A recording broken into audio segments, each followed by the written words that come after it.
Friends, তো আজকে তো আমাদের যাওয়া রাত্রেবেলায় ট্রেন 11টা 20-তে। তো এখনও লাঞ্চ হয়নি, এখনই লাঞ্চ করতে যাব। তো আজকে মেয়েকে এখানে রেখে যাচ্ছি ফ্ল্যাটে। তো আমরা রাত্রেবেলায় হোটেল থেকে ঠিক বেরোবো কটার সময়, 8:30-9টার দিকে বেরোবো। মেয়েকে ওখানে রেখে ওর সাথে কিছুক্ষণ থেকে তারপর স্টেশন চলে যাবো। আজকে ভালো লাগছে না মনটা যে মেয়েকে ছেড়ে যাব। অবশ্য পূজার সময়ও চলে যাবে আলিপুরদুয়ারে। তো এখন লাঞ্চ করতে যাব। ওকে, ঠিক আছে, তো পরে আসছি আবার।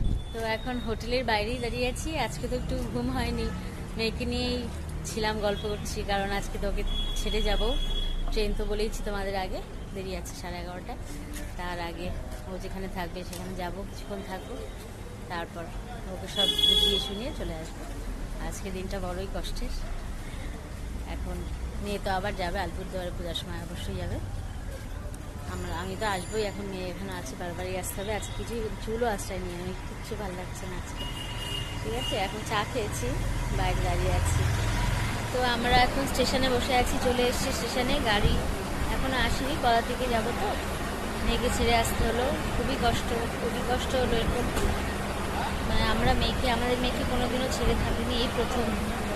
যেহেতু নাচটাকে ভীষণ ভালোবাসে, এই জন্য কলকাতায় ওকে থাকবে, ওর স্বপ্ন।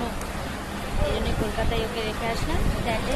পরিচিত আছে, তবুও মা বাবার সাথে তো নেই, আর একটাই মেয়ে, থাকা বড়ই কষ্ট।